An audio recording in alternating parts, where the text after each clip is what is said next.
using lane matchup better because you're able to get back into lane a lot more easily, a lot more quickly, even if you do get poked out. So the Game trap is a ketiga, little less impactful overall, Mm. but of course you still want to make sure you have the right versus heroes. Yeah, agree, Cambodia. definitely. Because again, we talked about how when it comes to the map-wise, it has a little bit of Lancelot, least impact compared to the rest of the Diven, three Hilda, maps that we've seen here Lee for Sun Shin, the Baxi, Land of Abroad. Dawn itself. But again, it kind of helps away a little bit of the mobility moving into the Heroes Land area. But on the other nights, right here, we do see Turkiye Gatot taking out Kaca. Lancelot again. Hilda as well as Yishan Sin respect ban has been put down right here. And again, they are right here on the right side or left side of our first pick here for the last game. This should definitely be a CC first pick. I think it'd be very strange if they didn't do that, since they are the ones who banned it out both times previously. They've gone for the respect now, getting rid of Hilda, YSS, as you pointed out. Cambodia still sticking to the same things, getting rid of the typical safe first pick of the two roamers, Grok and Gatot. So if it's not CC first, I would be a little bit confused. They're sticking to the high. I guess it's safer now that there's no Hilda, but you're giving away the CC.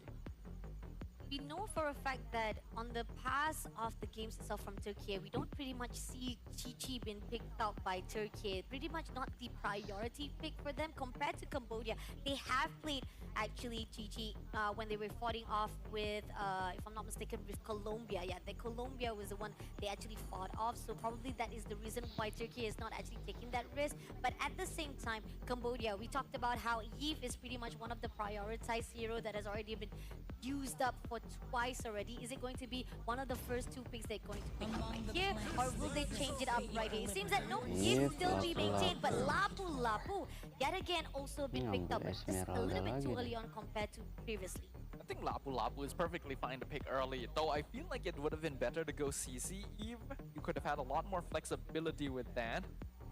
Now that that's been locked in, Turkey does still have a second chance to grab the CC for themselves again. Since there is an Eve on the opposite side, they might prioritize Esmeralda instead though. I'm hoping that they at least grab their mid or roam alongside it, because those are the heroes that got focused quite hard in the ban phase afterwards. The fact that, again, we talked about how Turkey pretty much prioritized on a little bit of single lockdown, so I kind of wish that they have a little bit of more CC here. More of the lockdown for themselves as a team fight, but first damage will be the priority here for Team Turkey, having the Harith as well as Kimi, and this is the motion that we talked about, how Kimi is very, very dangerous as a mid laner. Going for full scaling now. Yep.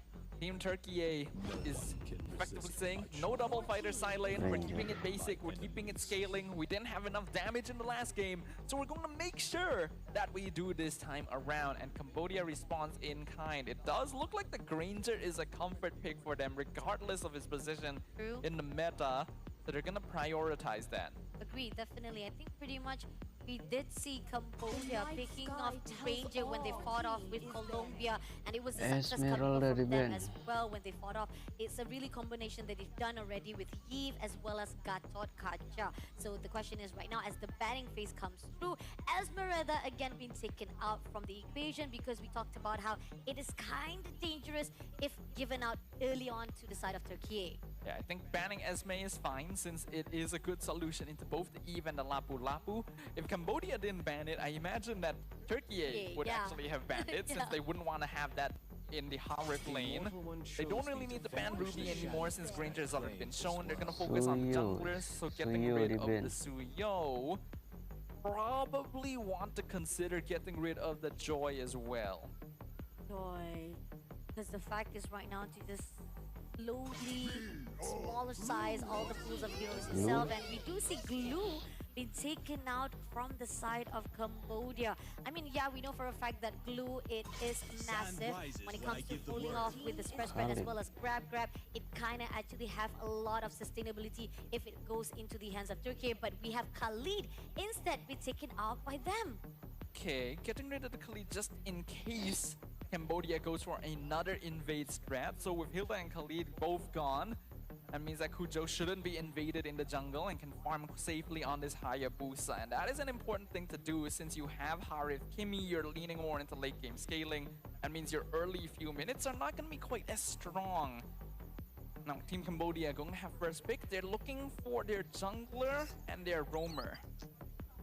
They are so casually focused on Suyo previously, but I think they pretty much will be picking up Badang for themselves. Previously, they actually banned off Badang, so they still left out that assassin right on the last pick itself. Now, Turkiye, again, we talked about how burst damage-wise they have in their hands, but they still have not much of the lockdown that is required, a lot of the CCs that is need inside their hands. Heroes that is quite sustained so that they can pull through for their front line. I still like Kaja. I feel like Team Turkey should be willing to grab it. It would work really well in the mid lane with Kimmy, counters the Eve, and then you can pair it up with like the Yuzong, and there it is, there's the Kaja. Okay, great. Good adjustment. I think EXP lane should be Yuzong. You could also make an argument for Uranus, though I prefer a hero that has some crowd control. See what it is, the Yuzong, alright? This world desperately needs. You're actually the coach for Turkey, right? Yes. Yes. Because you pretty much read up everything. You literally tell them, this is what I want for today, okay? Thank you very much, Turkey. Stafa. Yep. Yeah. I'm glad to see it, honestly. Yeah. I was sad that the Kaja didn't show up last game. It's good to see the adjustment because Kalea just doesn't work as well. Now Cambodia, their last pick, they're gonna be looking for a jungler. Joy no longer gonna be as good. If Kaja didn't show up, I would have actually recommended Fanny. But now that Kaja is here, that's no longer as good either. They could go tank jungle actually if they want to play it safe. But Fredrin's the only one left, and he also doesn't have a good time against Kaja, so they're gonna have to figure something out. I mean, You and me.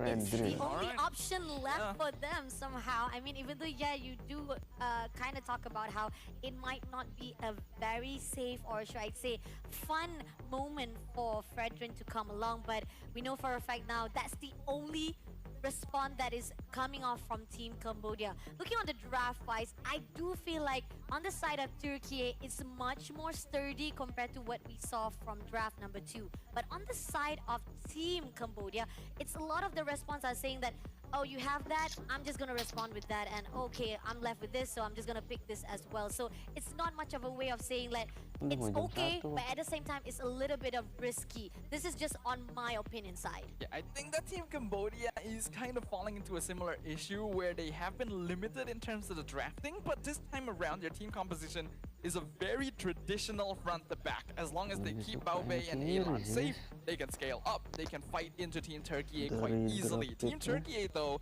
has a lot more damage scaling in exchange for being a lot squishier overall. They only have one front line, and Yuzong is not really meant to be a damage soaker. So even though they have late game scaling, they can't afford for the game to last too long either. Agree, and this is it. The end could be for both of this team. Is it going to be Turkey or Team Cambodia? Give it up for our lower quarterback finals! All right, ladies and gentlemen, let's keep our eyes peeled and hopefully you all have your popcorn ready because this is going to be a best of one basically now between Team Turkey and Cambodia. Only one will be able to move on. This is the lower bracket. Loser goes home. Their journey in WEC ends. And that is a fate neither of these teams wants to encounter. All right, now, I feel like, again, we keep on talking about how Uwe always make the key. The fact that she will always go for the invasive attack, that's the reason why most of the time it is a little bit of invasive, a little bit of too much of unnecessary movement, but it kind of is quiet coming in from Cambodia. Even though in despite that we have so much of the heroes pool coming from Turkey, has a lot of burst damage early on, they do want to pressurize Turkey. Yeah, I think so as well. They have the Kimmy mid. We already know how powerful this hero can be, and we can already see the poke that Uwe is taking. But Dang actually has a little less priority over something like a Kaja nowadays. So they can make use of that. And this allows Turkey to actually play off of the mid lane rotation again. In game 2, they weren't allowed to freely move to the side lanes, and that's what cost them the early game. Yep, definitely. And the fact that I want to see can Wei make a really good setup, because the fact that having Badang on the side, it can actually help a really good setup, a really good initiation. But a fist grab, fist break, it will be able to actually tone down a little bit of mobility coming in from Turkey. But this is going to be the first turtle dance, a little bit of pokiness coming from Cambodia with Tegami, Ilan, as well as Wei sticking together. We see Moshi just ready to just back things up if anything happens, but Turkey pushing a little bit slower because they know they have to find a little bit of safe space between each other. Now Nora comes in, his break comes through right here with the bravest fighter also comes in, but it's not going to be enough though. Pushing on right now, just a little bit of immunity for Wayside, but it wasn't enough though. RWM finally comes through. Unohana takes down Uwe first of all, and now pushing on right now, Unohana will be sacrificed by the side of Cambodia, but is it going to be enough? Moshi takes down Unohana first, but Zendaya, not much of a damage could be done, as now it's going to be a 1-for-1 trade. Now the first turtle fight actually goes in the advantage of Team Cambodia because they have a lot more team fight overall, but I really like the combo of the Traction Pulse into the Furious Dive Petrify combo. Unfortunately, even after that, Turkiye doesn't have enough damage yet, but Kujo!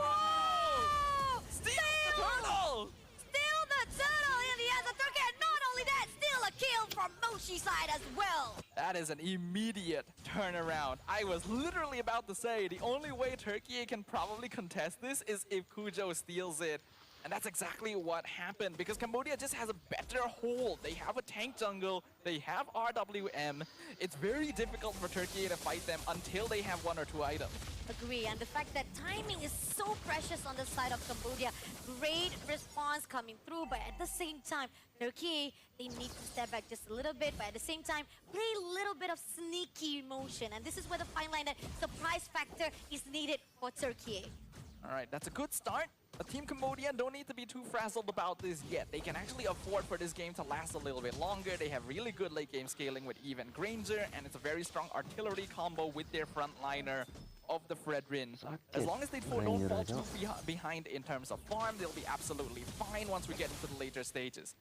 Yeah, there's a little bit of scrimmage right here to push out, making sure that they don't actually invade too much from the goal lane side, giving a little bit of breather for Mieko as well. Now, rotation-wise, we do see Cambodia just moving from up to bottom, making sure that they can stick around and do some of trouble to the side of Turkey. Yeah, Turkiye is still the team that has the slightly more difficult comp to execute, actually. And, ooh, that might be trouble. This might be trouble straight away, taking out Unohana immediately with no one to back things up. It's a good win, but here on out, Shadow Kill comes through. Doesn't get anyone, unfortunately, had to move away. Even Nora could not actually lock onto anyone. Cambodia just gets away with that kill. Yeah, this is the main issue of Team Turkiye's lineup. They only have one frontline hero, and it's a Yu Zong. He is not designed to be a damage sponge. He needs to sustain, which means that he needs to be ahead. And Unohana has been firing pretty alright, but she's not quite farmed enough to be able to 1v4. Because of that, Team Cambodia can take advantage and brute force through with pure muscle if they find a good positioning. Let's see, right now so far, Team Turkey have a lot of answers to the side of Team Cambodia, but they're not doing so good as well. So this is going to be the second turtle dance. So far right now, Cambodia poking a little bit. She comes in to actually pull out. She comes through with Yuzong, but then at the same time, doesn't get as much of the presence as needed. Respect comes through, takes down Kujo immediately. The jungler was already being stolen out by Team Cambodia. Unfortunately, Turkey could not say anything to that. Yeah, that was a bit messy from Team Turkey. A lot of mistakes were made, but at least Mieko was able to get a trade onto the top tower instead. Firstly, Team Turkey stacked way too many ultimates onto Tegami at the same time. They kind of wasted the Traction Pulse because it happened at the same time as the Divine Judgment. And because they full committed onto Tegami, they completely ignored Kujo in the back. Hayabusa can normally take care of himself, but I think Kujo may have shown a little bit too early, and Uwe didn't let that chance slip. So Team Cambodia once again making use of their stronger team fight catching, and Team Turkey needs to wait a little longer before their damage really starts kicking in. This is where the fine line that Team Turkey, they need to be a step ahead compared to Team Cambodia. Every move that is made by Team Cambodia has been very, very wonderful. Even Kujo could not get that pick damage that is required to shut down. And Tegami comes in, dispersing down even more. And now, unfortunately, will be tagged off. Tegami takes down Kujo, but on the side of Mochi right here will be taken out by 3 players. So much pressure being done, but Uno Hana just trying to survive that. Mochi shuts down because of the 4 players wiped out. That's actually still not too bad though. Mochi actually bought a lot of time, and that's going to allow Cambodia just enough to transition over to the mid lane and do some damage to the tower. Black Dragon Form going to be used to zone them out though.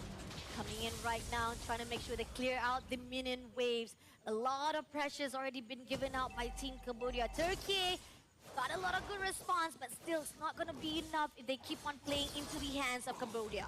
Yeah, Kujo's having a tough time this time around. The Hayabusa trying to take independent action, but not having enough farm to do so. You can indicate that just from the fact, oh, you got Shadow Kill, wasn't enough to kill Granger alone. So now Kujo has to be aware, not as strong as before. He has to play more with the team, look for pickoffs if possible, and play a bit of a catch-up game. Let's see if Turkey has what it takes to turn things around. Tegami just stepping ahead, trying to tag off Uno Hana, but at the same time, this is just a little bit of them trying to zone out, making sure that at least this turtle will be in the hands of Team Cambodia. Turkey, unfortunately, just to be on the safe side, they will allow this to happen and making sure that they just focus on a little bit of the pushing of the minion wave. But at the same time, Nora trying to utilize every moment is just not going to be enough. The time has definitely come for Team Turkey to just focus on macro. They know that Team Cambodia has to play largely together. And so the way you counter that is by forcing them to split up, by targeting different areas of the map. There is, of course, the risk of getting caught out on your own, but they gotta be willing to take some risks to make things happen.